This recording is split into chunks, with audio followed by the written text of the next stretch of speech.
pagdaraanan, ganun talaga ang buhay. Diba? Kaya, ayun dito, sabi dito sa Isaiah 45, verse 5 to 7. Isaiah, verse chapter ba? Sabi dito sa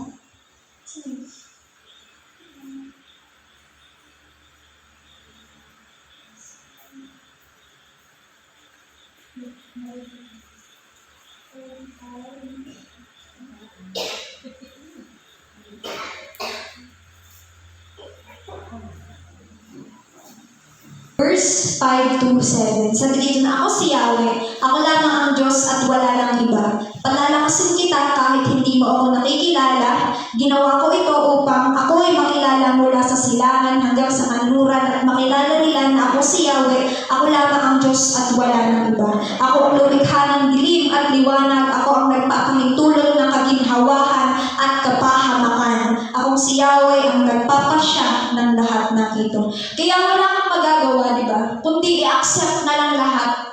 Yung acceptance mo sa everyday lives mo, sa yung every situation ng buhay mo, talagang tanggap mo na.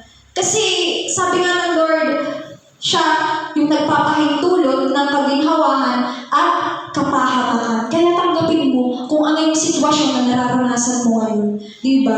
Kasi ang Lord ano yan, di ba? Alam ng Lord na nagtitiwala ka sa Kanya. Kaya sinasabi ng Lord na kahit karanas ka ng ganyan, alam ko nagtitiwala ka sa akin. Kahit pagdanasin kita ng iba't ibang uri ng pagsubok na kahit hindi mo na kaya, alam mo mapapagtagumpayan mo yan dahil alam ko kasama mo. Diba? Sabi ng Lord. So dito, may tanong ako, what is our expectation when we started serving God? Yan. Ayun dito, na ano yung mga expectation natin simula nung nakilala natin ng Lord, di ba? Simula nung, syempre, hindi ka pa nakakilala, tapos biglang naging active ka, yan, nagsimula ka nang mag-serve sa Lord. Ano yung expectation? Di ba? Yun, kadalasan natin na-expect, di ba? Nung nagsisimula pa lang tayo maglingkod sa Panginoon, nag-expect tayo ng magandang buhay, kasi syempre, naglilingkod ako sa Lord, kaya pagyayamanin talaga ako yan. Ano yung na-expect natin na nag-expect tayo ng maraming bagay, yan, mga blessings, and automatically, you're expecting peace, joy, kasaganaan, di ba? Nag-expect ka ng success, nag-expect ng victory, kasi naglilingkod ka sa Lord, di ba? Na when you start serving God, nandun na agad yung expectation mo na marami kang, yung parang magiging masaya ka yan, wala kang kalaputan, wala kang bighatian, pero, di ba? Hindi, sabi nga, iba yung kagustuhan mo sa kagustuhan ng Lord. Ano, di ba? Kaya, sabi dito na, when you are expecting something, you are setting a goal. When you are expecting something, you are setting a goal. Diba? Ganun din naman sa ibang bagay, diba? Halimbawa, nag-expect ako ng mataas na grades. Ibig sabihin, magsaset ako ng goal na kailangan kong mag-written works, kailangan kong mag-ano ng activities, kailangan kong ikompleto lahat ng aking mga sa school, diba? Ganun ang goal ko. Parang ganun yung magiging set ko, diba? Para yung expectation ko matupad. Diba? Ganon din sa ibang bagay, diba?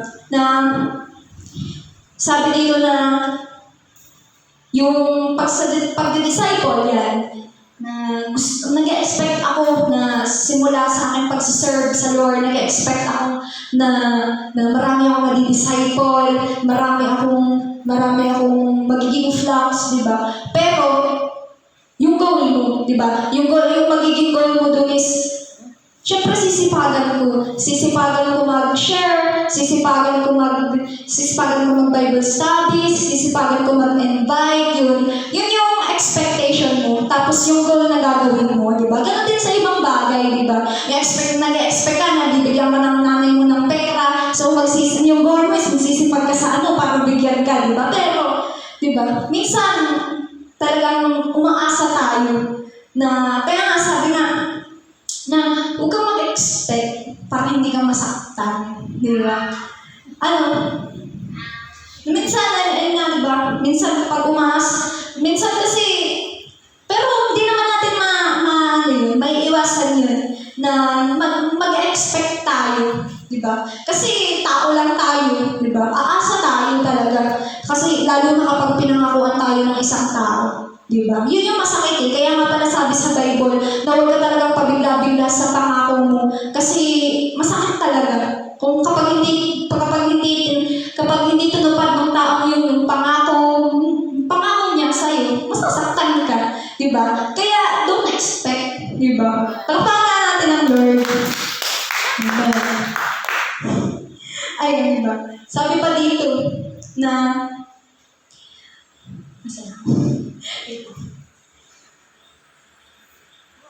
ayan.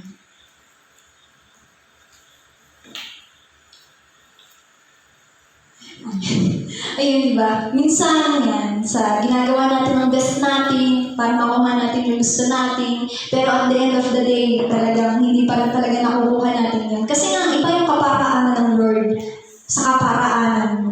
Di ba? Yan, isa pa, di ba? Expecting too much in this world can easily break your heart. Yan. Diba? Tatalaluan ko. Char. Diba? Na ang mag-expect ng masyado dito sa mundo, maaari kang masaktan dito. Kasi bakit? Ba't ka kasi mag-expect sa mundo? Diba? Na mag-expect ka ng ganyan nga, yan, magandang trabaho, ginagawa mong best mo pero hindi mo naman nakukuha, tapos at the end of the day, wala, bagsak, failed ka. Diba? Nakuha mo yung rejection, nasaktan ka. Pero ganun talaga. Diba? Ganun talaga. Kasi, nandito ka sa mundo eh. Sabi nga, na you're created for a purpose. Diba? Bakit ka ba kinreate? Siyempre, ikaw kinreate ka ng Lord. Siyempre, kinreate ka ng Lord. Ibig sabihin, mararanasan mo yung challenges. Ibig sabihin, kinreate ka ng Lord, mararanasan mo yung trial. Kinreate ka ng Lord, mararanasan mo yung every struggle sa buhay mo. Diba? So, wala kang magagawa. Kailangan mo yung maranasan. Diba? Kailangan mo yung maranasan. I-accept mo. Diba? Andun yung acceptance na, Lord, okay lang na maranasan ko ito. Kasi, wala, okay lang. Bakit? Ayun, diba? Kaya, expecting too much in this world can easily break your heart. Yan. Dito sa mundo, alam natin, walang sigurado. Diba? Dito sa mundo, walang kasiguraduhan. Talagang kasakitan lang yung makukuha mo dito sa mundo. Diba? Yung mga negative, yan. Dito sa mundo, ganun talaga yung makukuha mo. Kaya walang sigurado dito. Yan. You give your best, pero at the end of the day, kulang pa rin. Lahat ginagawa mo, pero fail pa rin sa huli. Diba? Kaya, ayun. Kaya ang Lord, He created talaga for a purpose. Diba? At ang mundong ito ay punong-puno ng challenges. At yung mga challenges na yun, para sa'yo. Diba? Para sa'yo yun. Eh, kanino pa yun, diba? Alam naman sa mga hayop. Alam naman sa mga diba? Yung trials, para sa'yo yun. Tanggapin mo. Diba? Yung mga struggles, para sa'yo yun, tanggapin mo. Diba? Kasi i-create ka ng Lord dito sa mundo eh. Kaya lahat ng mararanasan mo, tanggapin mo. Diba? Palakpakan na natin ang Lord. Yan. Dito pa, na sabi dito na, at yung mga challenges na yun, tinitingnan ka ng Panginoon. Diba? Sa mga challenges na pinagdaraanan mo, tinitingnan ka ng Panginoon kung saan ka lalapit. Amen. Diba? Tinitingnan ka ng Lord eh. Bibigyan ko naman na ito, titignan ko kung saan sa nanay ba niya? Sa asawa ba niya? Yan. Kay Pastora ba? Kay Ate Layla ba? Pautang naman ng pera. Yan. Kay Ate Cynthia ba? Yan. Tinitingnan ka ng Lord, di ba? May problema ka saan ka lalapit. Kulang ka sa ganito, saan ka lalapit. Di ba? Parang ganun. Parang may problema ka saan ka lalapit, kaguluhan, failure, rejection, heartbreak. Saan ka nalapit, di ba? Salisigin mo yung sarili mo, saan ka manalapit? Kaya yun ang pinapaunawa sa atin ng Lord.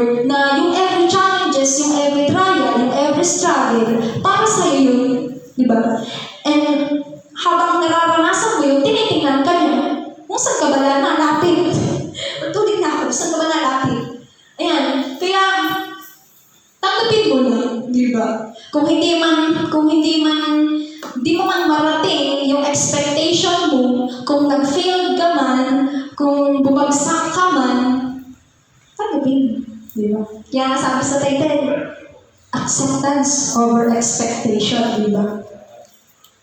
Tapos dito pa ang tanong, how can we handle every trial, struggle, and challenges?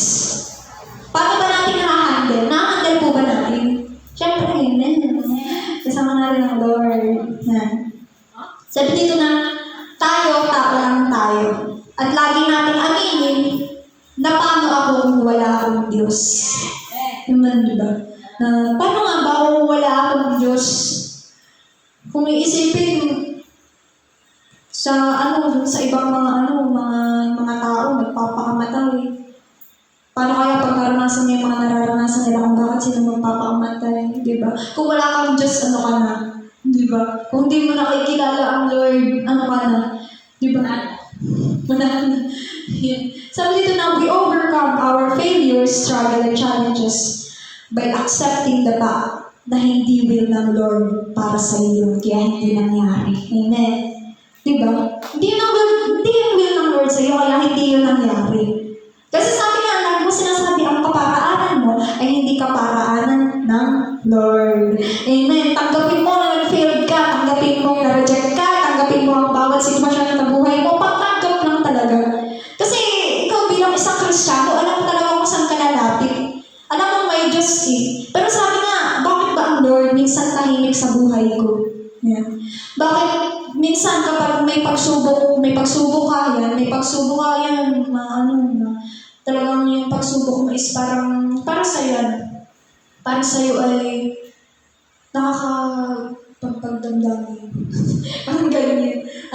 Bakit ang tahimik ng Lord sa buhay mo? Siguro may pinare-realize lang talaga ang Lord sa buhay natin, kaya siya tahimik, Kaya sabi din ng Lord kaya sabi din na sa mga kapanghinaan natin, doon talaga nakilos ang Lord. Nakikita yung kapangyarihan ng Lord kapag mahina tayo. Diba? Yun ang lagi natin tandaan. Sabi dito na, kung ano nararanasan mo ngayon, tanggapin mo. Kasi more na nararanasan mo, you are craving for God's presence. Yeah.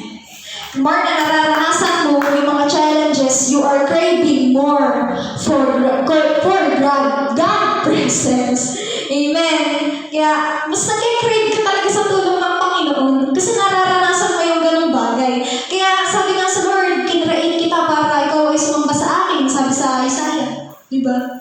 Na ikaw ay kinrain ko para sumamba sa akin. So, kinrain kita para dito sa mundo, para maranasan yung mga ganyang bagay. At makakapagsamba ka pa kaya sa akin kung nararanasan mo yung mga ganyang bagay. Kaya nakakatingin sa atin ang Lord ay diba? Kaya sabi dito, na sa Isaiah 45:12. 45:12-13. Sabi dito na, ako ang lumikha ng buong daigdig, pati mga taong do'y tumatahan. Maging ang kalangitan, ako ang nagladlad. Ako ang may kapangyarihan sa araw, buwan at bituin. Ako ang tumawag kay Siro upang isagawa ang aking layunin at isaayos ang lahat ng bagay. Aking tutuwirin ang kanyang daraanan. Muli niyang itatayo sa Jerusalem na aking lungsod at kanyang palalayan ng aking bayan. Walang sino mang nagbayad o nanuhod sa kanyang upang ito'y sigawa. Ang makapangyarihang si Yahweh ay nagsabi nito. Diba? Kaya, God created you for a purpose, diba? Sabi dito na ako ang lumikha ng buong daigdig, pati ang mga taong do'y tumatahan. Diba? Ang Lord ang nag-create ng lahat ng bagay. Ako ang tumawag kay Siro, tinawag ni Siro upang isagawa ang aking layunin at isaayos ang lahat ng bagay. Ang Lord talaga, siya yung waymaker natin, siya yung mag-aayos ng lahat ng bagay, ng mga problema natin. Kaya at the end of the day, kahit nararanasan natin yung mga ganyang pagsubok, talagang inaayos talaga yan ng Lord eh. Kasi pababayaan ka ba naman niya? Nagtitiwala ka nga sa Kanya. Diba? Tinitingnan ng Lord kung nagtitiwala ka sa Kanya, kung nagtitiwala ka, tutulungan ka. Pero dyan sa Kristiyano ka, nararanasan mo yung challenges, pero hindi ka naman lumalapit sa Kanya, diba? Nonsense. Diba? Diba? Yung pagkakristyano natin, hindi natin natatayuan.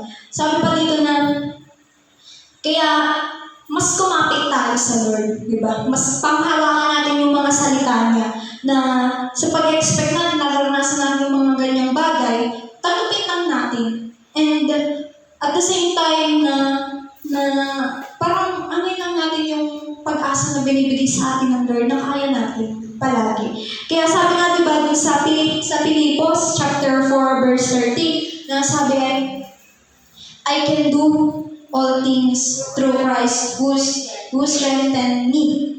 Sabi dito sa Pilipos.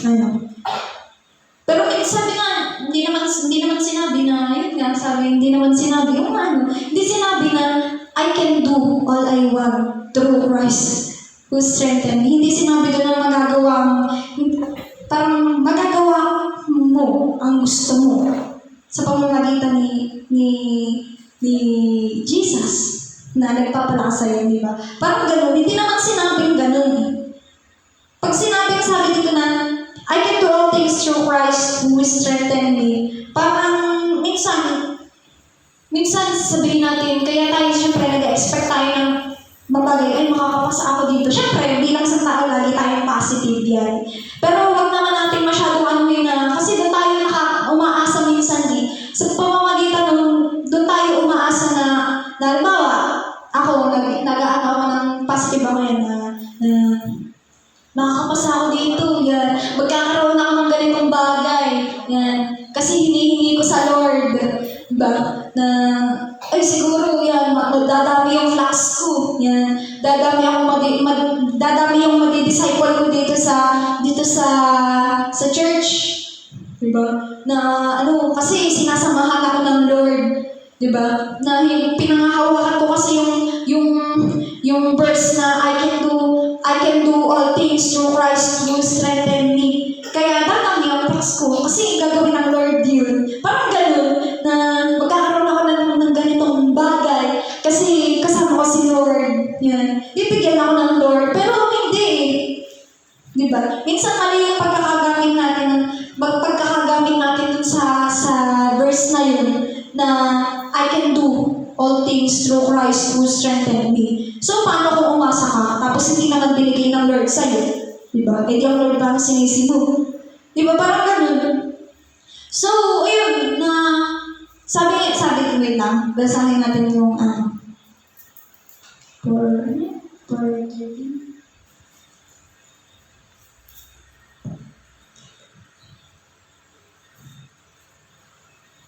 yan.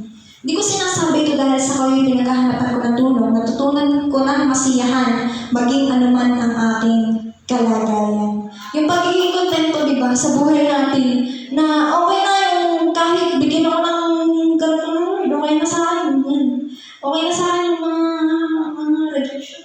Alam mo naman may bibigay sa akin ng Lord na mas malaki. Okay lang na mag-failed ako na ganyan. Kasi alam ko naman na panalo ako sa Lord. Diba? Okay lang talaga. Okay lang yan. Parang okay lang lahat lagi. So, ayun, diba?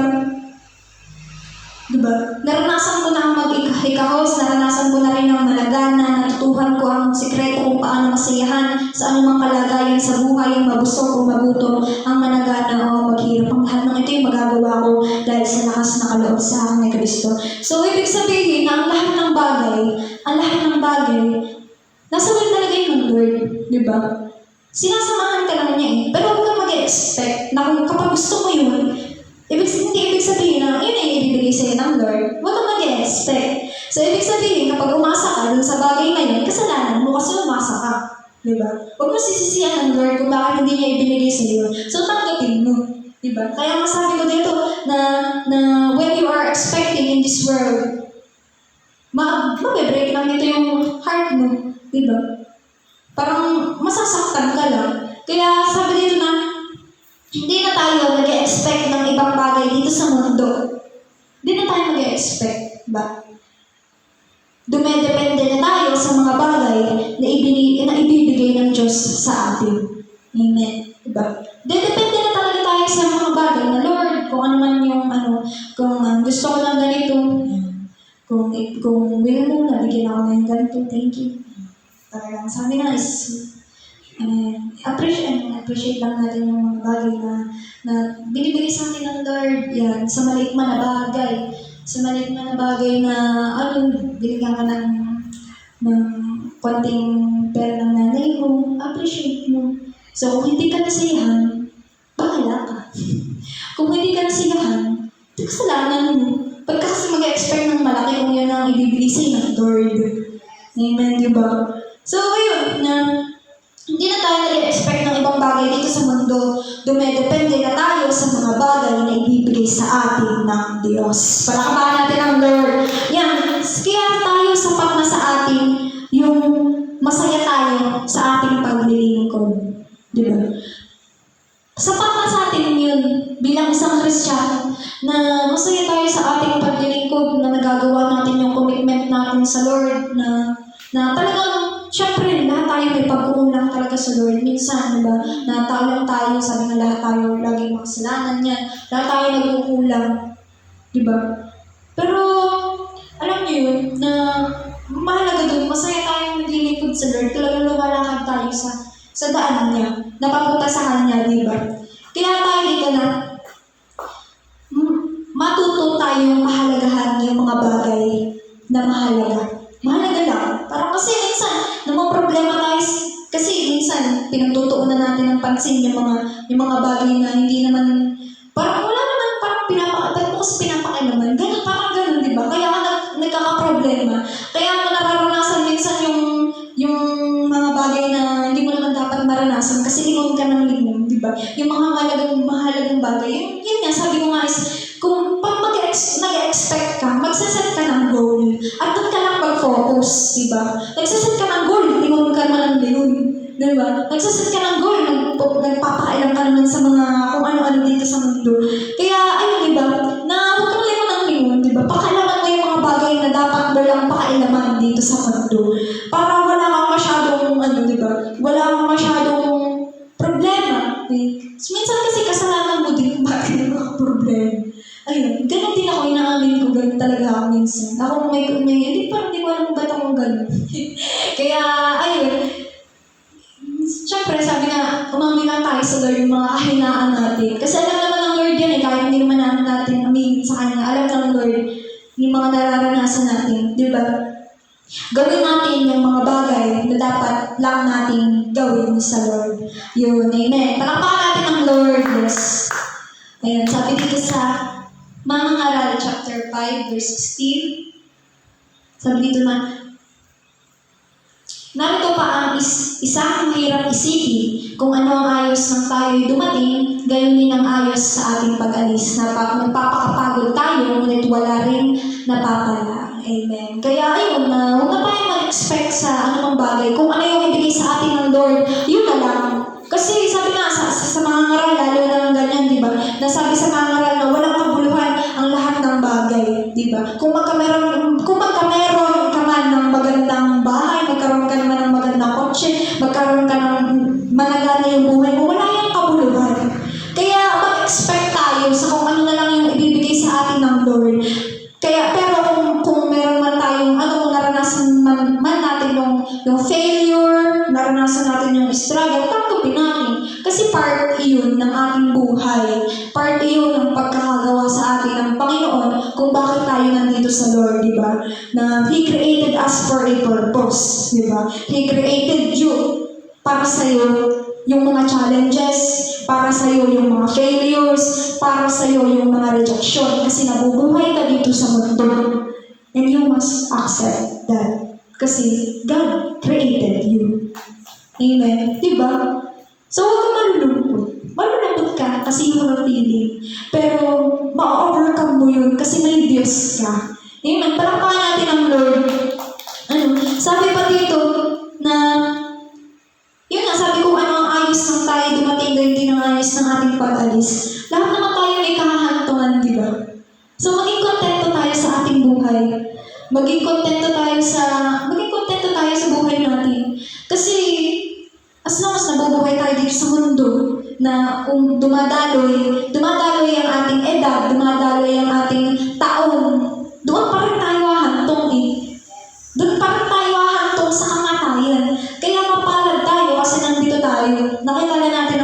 sigurado tayo. Diba? Palakpakan natin ang Lord. Amen. Sabi dito, nagpapakapagod tayo, ngunit wala rin napapala. Amen. Amen. Yan, diba? Huwag ka magpakapagod para hindi ka mapagod. Kasi wala ka namang napapala dyan. Kasi nagpapakapagod dyan. Amen. Sabi pa dito na, bukod dito, ang buhay natin ay laging may alinlangan, puno ng pagkabalisa, hinagpis, galit, at karamdaman. So, wala kang ibang makukuha dito sa mundo, kundi lang ito. Dito sa sinasabi sa Bible, puno ng pagkabalisa, hinagpis, galit, at karamdaman. Yun lang. Yun yung makuha mo dito sa mundo. Kaya huwag ka na mag-expect. Lagi sinasabi, mag-expect ka na lang sa mga bagay na ibibigay sa'yo ng Lord. Mag-expect ka na lang sa mga bagay na yung bigay ng Lord para sa'yo. Huwag ka ma-expect dito sa mundo. Kasi ganito nga na pagkabalisa, hinagpis, galit, at karamdaman. So, ayun. Sabi pa dito sa Mangangaral 3:1. Yan. Yan. Diba? Sa buhay natin, ayan, na siguro kaya hindi sa atin ibinibigay ng Lord yung mga expectation natin. Kasi nga, hindi talaga para sa atin. Yan. May mga pagkakataon niya, sabi nga dito sa Mangangaral 3, beginning verse, ang lahat sa mundong ito ay may kanya-kanyang panahon at may kanya-kanyang oras. Kaya kung hindi yan para sa'yo, hindi yan para sa'yo. Kung hindi ka mananalo dyan, hindi ka mananalo dyan. Makakatanggap ka ng failure. Diba? At dyan sa failure na yan, nandyan yung mga realization. Diba? Nandiyan sa trials na yan, struggle na yan, nandiyan yung realization sa buhay natin. Diba? Not just a Christian, but as a human being. Diba? Nandiyan yung realization sa lahat. Kaya, ang lahat sa mundong ito ay may kanya-kanyang panahon. May kanya-kanyang oras. Kung hindi man para sa yan sa susunod. Diba? Sa susunod na taon. Diba? Kaya huwag tayo mawala ng pag-asa kasi kasama natin ng Lord. Ayan, dito na tayo sa conclusion. Sabi dito sa Isaiah chapter 5, verse 1 to 2.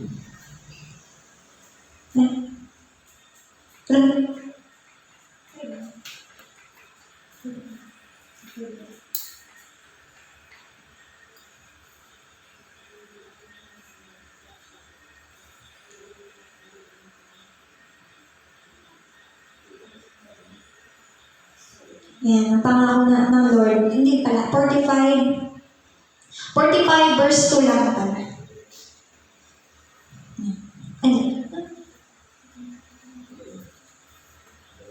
Ayan, sabi nga sa Isaiah 45 verse 2, ako ang maghahanda, sabi ng Lord, ako ang maghahanda ng iyong daraanan. Amen. Sabi ng mga buntong do'y aking papatagin, at sa mga lungsod, mga pintong tansoy aking wawasakin, pati katandadong bakal ay aking tatanggalin. Amen! Palakpakan natin ang Lord. Yes! Sabi dito, na ang Lord, yung magpapatupad, di ba? Yung mga kagustuhan mo, siya yung gagawa nito, di ba? Kaya, sa Lord lang tayo magtiwala. Kasi kung para sa iyan, yung daraanan mo, yung daraanan mo, maghahanda siya, di ba, ng way para mapasayo yung bagay na yun. Kaya i-claim mo na, kung ano man yung na-expect mo, i-claim mo na, Lord, kung hindi man ito para sa akin, hindi tatanggapin ko. Di ba? Kung mag-fail man ako dito, tatanggapin ko. Kung may mga challenges naman sa akin, tatanggapin ko yan. Kasi Lord, nandiyan ka. Amen. Kaya sabi pa dito, tapos na. Isaiah 55, verse 8 to 9. 55. Verse 8 to 9. 8 to 9. Yan. Ang sabi ni Yahweh, ang aking kaisipan, hindi nyo kaisipan. Amen. Ang inyong kaparaanan ay hindi ko kaparaanan. Amen. Amen. Kung paano ang langit ay mas mataas kaysa lupa, ang aking kaparaanan ay higit kaysa inyong kaparaanan. Amen! Ibig sabihin dito sa verse na ito, na kung ano yun na-expect mo na mapapapunta sa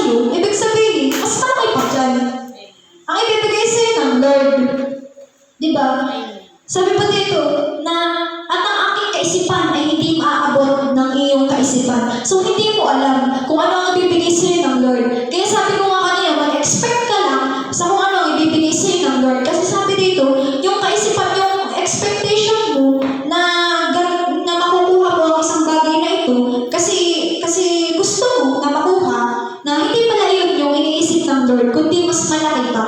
Di ba? Mas malaki pa yun kasi sa ina-expect mo na gusto mong makuha. Kaya tanggapin mo lang. Ba? Tanggapin mo lang lahat. And then dadating ang araw na makukuha mo. Makukuha mo yung gusto mong makuha. Matutupad yung gusto mong matupad. Ano bang nasa puso natin yan? Kung ano bang nasa puso natin na Lord, alam mo nasa puso namin na ikaw na po ang magpatupad nito. Na nakadepende kami sa kaparaanan mo, hindi sa kaparaanan namin. Hindi kami nakadepende sa kung anong kagandahan ang iniisip namin para sa aming sarili, kundi nakadepende kami sa napakataas ng kaisipan mo para sa amin. Di ba? Kaya palampakan natin ang Lord. So, yun. To God be the glory.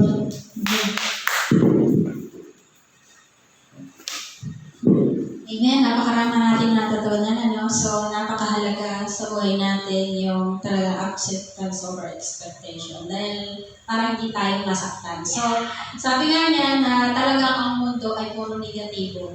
So, bakit? So, yung lahat, makikita natin, ano, na ang mga tao talaga na wala pa sa Lord, di talagang lahat sila yung mga negatibo at negatibo rin ang marireceive.